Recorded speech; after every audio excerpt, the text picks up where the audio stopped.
I almost didn't record today because of the rain, and then I thought, the rain kind of is a nice ambience. Like, how many videos are recorded with soft rain sounds, with bird songs in front of a forest where the leaves are turning orange?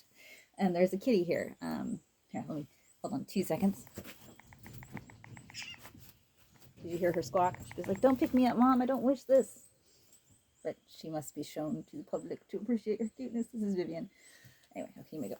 Anyway, so I was messing. One of the things I do for fun is if somebody sends me like a spammy message on Facebook or Instagram, is I will mess with them. Like, I'm not like a scam baiter like the good guys who will, backtrack and hack them and return and do all those fun stuff. I just like to waste their time a little bit, which is getting harder because a lot of them are using AI. So sometimes I'm not even sure I'm talking to real people.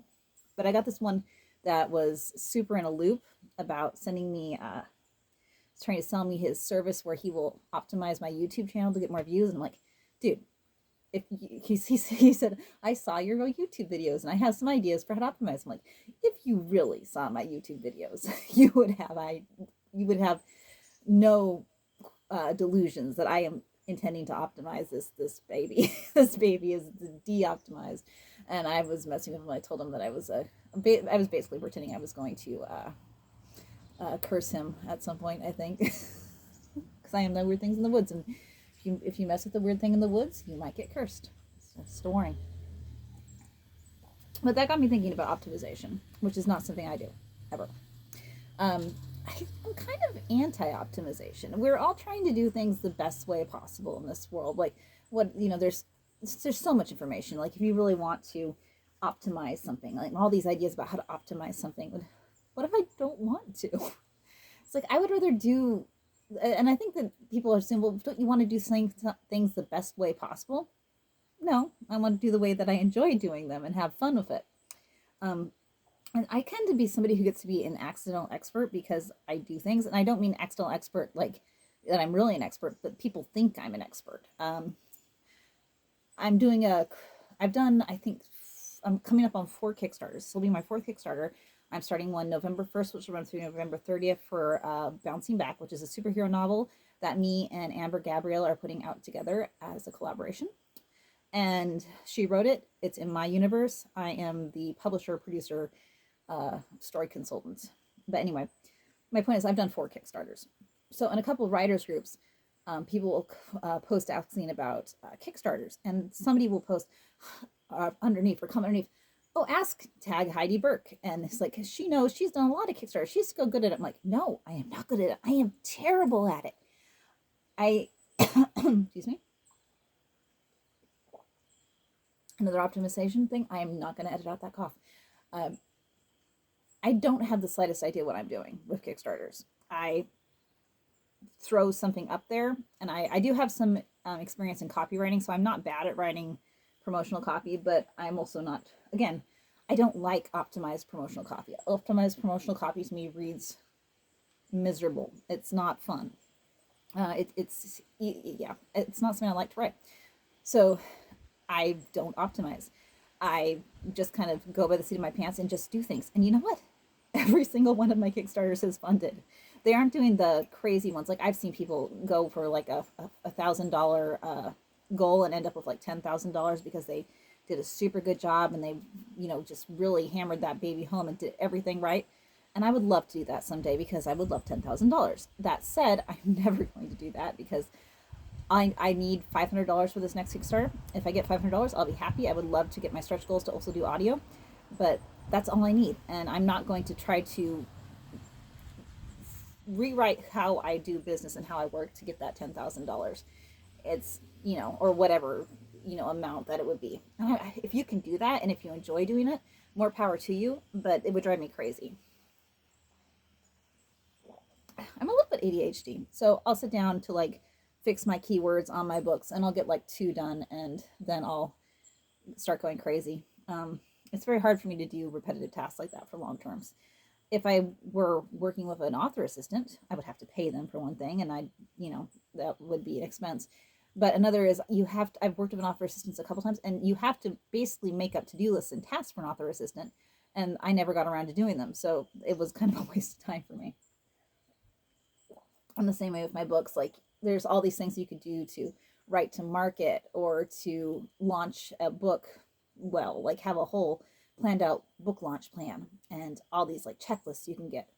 And I don't do that. I usually finish a book and I go through my very special process of editing and getting the cover art, and then I just throw it up there pretty quickly. I don't get uh, what are they called, endorsements. I barely do any pre-launch. I just kind of like go for it because that's what I enjoy doing. I like getting the book out there more than I like getting out there in a good way. And I wish, you know, a lot of people will get overwhelmed by the writing because they think they have to do it perfect, but there is no perfect. And what you get when you get perfect is you get more sales, which is great.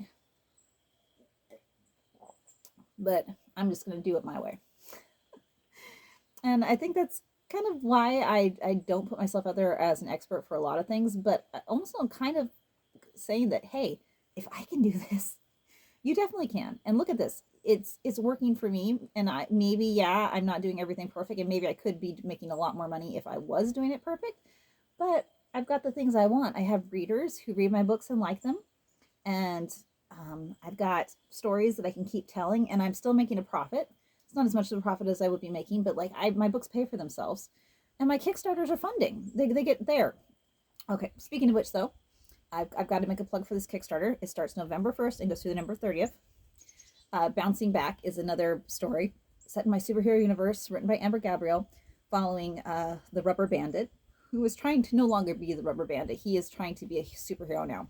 He's had a little bit of an arc through two short stories plus a novella that Amber and I have already worked on together.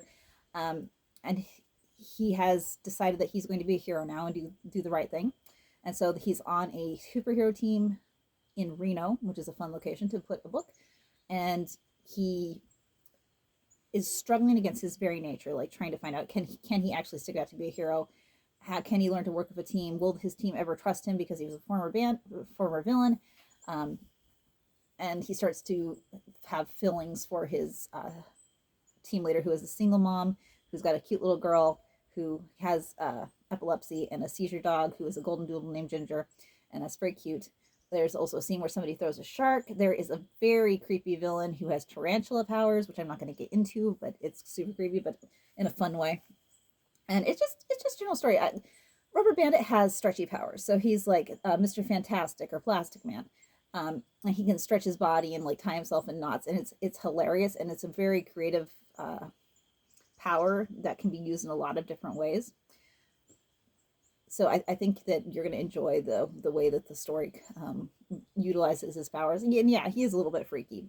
I had a friend tell me that she couldn't just read the books. She's like, it's too freaky. I can't buy him, especially if he's going to get a romance in the book, which he does. He does get a little bit of a romance. Between him and the team leader, there's a kiss at least.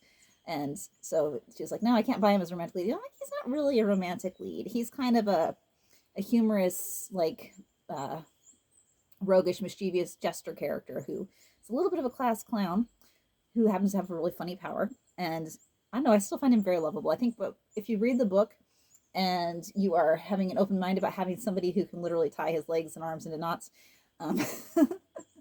I think by the end of the story, you will actually very much love Elam as a character.